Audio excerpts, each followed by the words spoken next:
Oof, I am so excited to get a haircut today.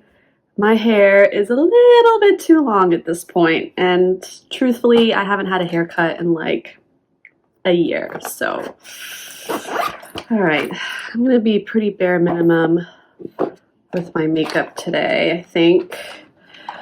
All right, I decided to start my makeup off camera because I realize every time I try to talk and do my makeup, it's a disaster. And my dog decided to join and be part of this video. So anyway, a couple of months ago, I did an industrial shoot for a tech company. And for those of you who don't know, I'll put the definition of what industrials are on the screen just so that maybe on this side. Oh no, that means that's okay. I have to cover your face, Dora.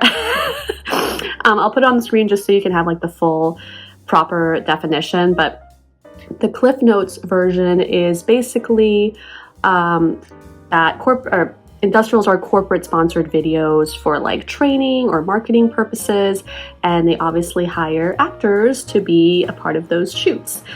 The one that I did a couple of months ago was super fun. I loved working with the other actors. They were wonderful. Everyone on set was just really friendly and professional, and it was just like nice, positive vibes, you know, so it was a really wonderful time. The only part that was a little nerve-wracking for me was the fact that I had to use a teleprompter, and I had never used a teleprompter in my life. Not like a real one. I've used like the teleprompter app on my phone, but not like a real professional one. And so I was really nervous about that, but then it actually wasn't that bad. It was probably because I had a really good teleprompter op.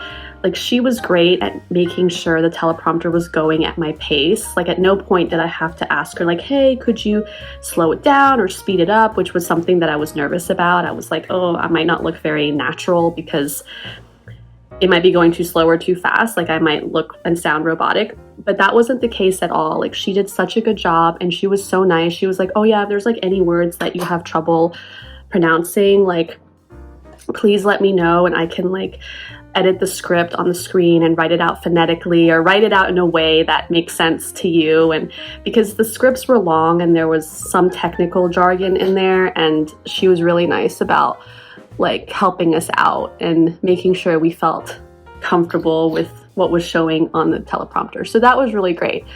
So when it comes to industrials, they usually ask you to come camera ready, which means they want you to do your own hair and makeup prior to your arrival on set, so that when you do arrive on set, you are ready to be on camera because your hair and makeup is done.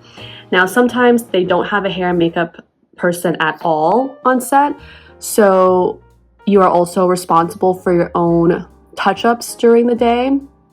Sometimes they will have a hair and makeup person, but they will only do your touch-ups throughout the day. And occasionally, when you're really lucky, like with this shoot, they have a hair and makeup person to do your hair and makeup from start to finish. And I love it when that happens with industrials, because that means I can just wake up, take a shower, and go. Like, I don't have to worry about getting ready myself. The only thing I just make sure is that my hair is clean and my face is clean and moisturized, so that the hair and makeup person can do their thing. So I absolutely love it when that happens. It's so nice, honestly. And then when it comes to wardrobe, they will usually ask you to bring different wardrobe options. I like to bring multiple options because you just never know what they might like. I mean, they will tell you beforehand, like, hey, you know, we just want some casual options that are like maybe winter clothing or summer clothing. Or they might even give you like a color scheme that they're going for, and they're like, you know, try your best to bring clothes that fit in this scheme. The thing is, they're never going to ask you to bring something like overly specialized. Most likely you'll have it in your closet. Like, usually they'll ask for, like I said, casual or like business casual stuff. And if they want you to wear something specialized, like a costume or a polo shirt with their company logo on it, then they will provide that for you. So at least from my experience, you're not going to be expected to go out and buy a clown costume and a ball gown. You know what I mean? Like stuff you probably won't have in your closet. And then if they do use your wardrobe, they will, it's standard on professional productions for them to pay you a wardrobe fee if they do decide to use your wardrobe. And that's really nice because obviously it costs money to buy and clean your clothes. So again, from my experience doing industrials, they do pay a wardrobe fee. Industrials, I mean, they're like any other shoot. They can be a one-day thing or a multiple day shoot. Sometimes they'll even have rehearsal days. So I've been on industrials where there's no rehearsal. They just, expect you to show up memorized, or you can use the teleprompter and then you just film that day. But there are occasions where they're like, hey, we're gonna do a rehearsal the day before filming, and then we'll actually have the filming day. And obviously, if you do have rehearsals, you get paid for the rehearsal day and the filming day. Industrials are just another great way of making money as an actor and getting to meet other professionals and still being on camera, because when you're not on camera often, you kind of realize how uncomfortable you can become. And at least when you're working industrials, you still are getting that experience of, okay, I'm on set, like this is a professional production, I'm on camera, I need to be memorized, or whatever it is, I need to hit my mark. So it is still good practice as an actor. I know, the goal for me too, a lot of the times the goal is we want to be on TV shows and movies or commercials or something like that. But industrials are, like I said, good practice, and it's a great way to meet with people, because a lot of times that people working on industrials, they do other things as well. So that's just something to take into consideration.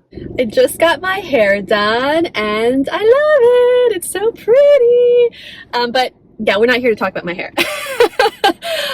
So continuing on with the conversation, something that I forgot to mention was that with this industrial shoot that I did film a couple of months ago, they are having us actors come back pretty soon here to do some voiceover work for them, because it sounds like obviously they have all the footage now and they've had time to edit everything together. So we need to do the voiceover portion, which is something that I've never had to do before for an industrial. So that's pretty exciting. And it also means that we get more money, we get paid. So that's awesome.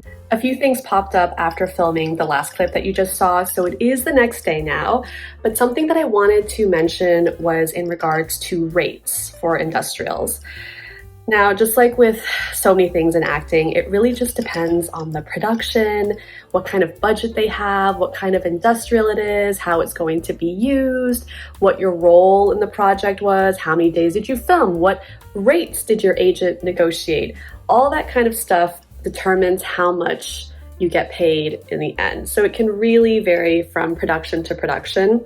Something that you can do is go on the SAG-AFTRA website, which is the Actors Union website, to see the minimum rates for this category of work, just so you can get an idea of what you could potentially make if you were to book an industrial. But keep in mind, those are rates for union productions, and so it can be different for non-union productions. But that's where having a good agent comes in, because they'll make sure that you're getting a fair rate, and they're going to try to negotiate the best rate possible, because obviously that's how they make money as well. So yeah, that's the best information I can give right now as far as rates go. For me, I'm really lucky. I have really great agents. I know they always have my back, and I'm so grateful for them. And so every time, especially with non-union productions, I really try to make sure we're getting fairly compensated. So but yeah, that's honestly, I think that's all I have to say. I hope you enjoyed it and found it helpful, and I will see you all again next time. Bye.